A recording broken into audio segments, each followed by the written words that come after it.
Що вам перше спадає на думку, коли купуєте на ринку ароматну та смачну домашню полуницю? Звичайно, що спершу хочеться насмакуватися самою полуницею, але якщо додати до полуниці сметани з сиром, виходить вже неймовірно смачний десерт. А уявіть собі, як це все гарно смакуватиме в торті. Яскравий та ніжний фісташковий бісквіт теж гарно вписується в цю компанію. Тож давайте приготуємо неймовірно смачний, по-літньому легкий та освіжаючий торт з дуже гарним та вдалим поєднанням фісташка-полуниця.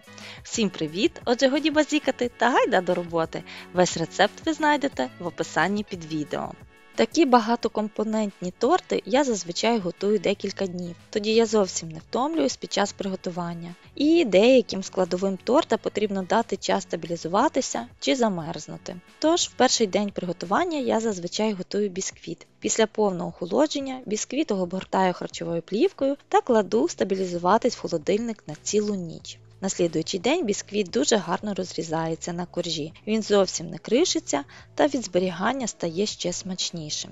Фісташковий бісквіт вийшов неймовірно смачний, пухкий та дрібнопористий. Він вийшов досить високий, тож мені вдалося з легкістю розрізати його на 3 рівненьких з товщиною 2 см коржа. Така кількість коржів нам якраз і потрібна для нашої начинки. Цей бісквіт ми готували в одному з минулих відео, і посилання на нього з'явилось у правому верхньому кутку. Також в той день, коли ми готуємо бісквіт, нам потрібно приготувати полуничний мус. Такий мус гарно смакуватиме як окремий десерт, але я його хочу використати у приготуванні нашої нової начинки. Та і взагалі цей мус можна використовувати у приготуванні будь-якої начинки. Для того, аби з цими мусовими прошарками було зручно працювати, нам потрібно їх заморозити.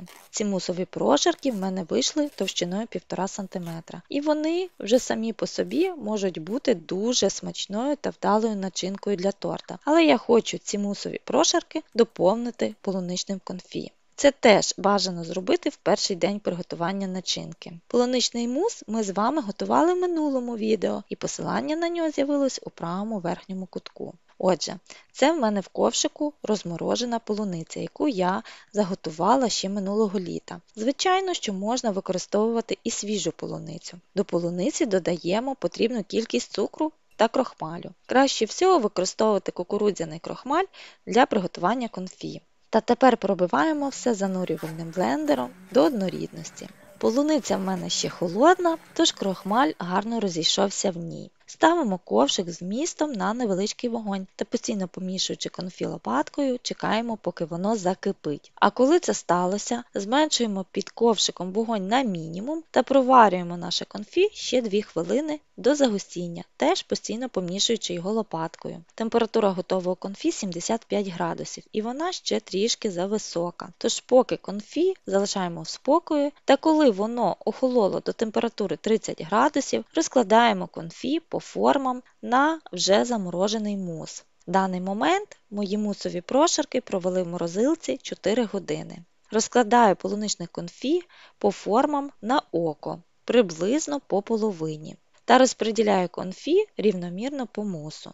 Знову ставлю форми з ягідною начинкою в морозилку та залишаю їх в спокої до повного замороження на цілу ніч. Та вже на наступний день продовжую приготування свого торта. І перше, що я хочу зробити, це приготувати розчин для просочування бісквіту. Це та фісташкова паста, яку я готувала для бісквіту. Я її навмисно приготувала трішки більше, та ту пасту, що у мене залишилась після приготування бісквіту, я зберігала в ось такій баночці в холодильнику. 1 столову ложку пасти я відкладаю, бо хочу її додати в крем-сир. В баночці я залишила ще зовсім трішки пасти. Вона в мене піде в розчин для просочування. Ковшик наливаю 50 мл молока та додаю до нього 1 чайну ложку цукру. Ковшик з містом ставлю на маленький вогонь. Нам потрібно молоко трішки підігріти, до тих пір, поки весь цукор розчиниться в молоці. Підігріте солодке молочко виливаю в баночку до фісташкової пасти та розмішую все ложкою до однорідності. Готовий розчин поки відставляю в сторону, він ще загарячий, нехай охолоне.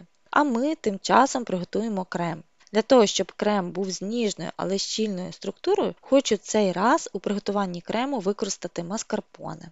Тож в діжу міксера викладаю весь маскарпоне. Сюди додаю сир жирністю 23% та вершки жирністю 30%. Всі ці інгредієнти мають бути добре охолоджені. Перед приготуванням крему вони мають провести в холодильнику мінімум ніч. Також сюди ж додаємо цукрову пудру та фісташкову пасту. Починаємо збивати крем на найменшій швидкості міксера, яку поступово будемо збільшувати до найбільшої. Збиваємо крем до пишності та щільності. У мене на це пішло 3 хвилини. Для зручності перекладаю крем в кондитерський мішок. Та тепер можна переходити до збирання торта. Я це роблю, як зазвичай, на підложці, в роз'ємному кільці, обгорнутому зсередини ацетатною плівкою. На підложку викладаю трішки крему, щоб торт приклеївся. Далі викладаю перший бісквітний корж та під нього підганяю роз'ємне кільце. Та трішки просочую цей корж. Багато його просочувати не потрібно, бо на нього лягає вся начинка, і від неї він достатньо просочиться. Далі на бісквіт викладаю равликом крем. Саме з допомогою кондитерського мішка це можна зробити максимально рівномірно. Ложечкою розрівнюю цей шар крему. Далі вирізаю з кільця ягідну начинку тоненьким ножем. Вона щойно з морозилки, тому саме таким чином дістати начинку з кільця найбільш зручно.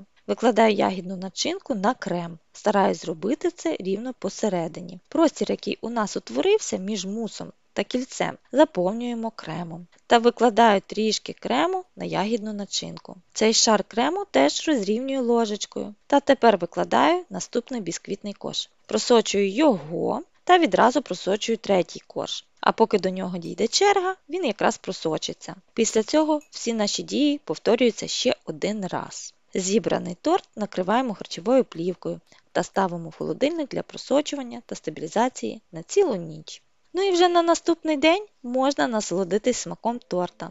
По назві здається, що торт з класичним поєднанням, що може бути цікавого. Тим не менш, торт вийшов дуже ніжний та смачний, з яскраво вираженим смаком полуниці та фісташки. А ще погляньте, який у нього гарний розріз. Такий яскравий, з чіткими та рівненькими прошарками. Люблю, коли торт виходить гарний як іззовні, так і всередині. Якщо відео сподобалось, ставте вподобайку, підписуйтесь на канал та натискайте на дзвіночок, щоб отримувати повідомлення про нові смачненькі відео.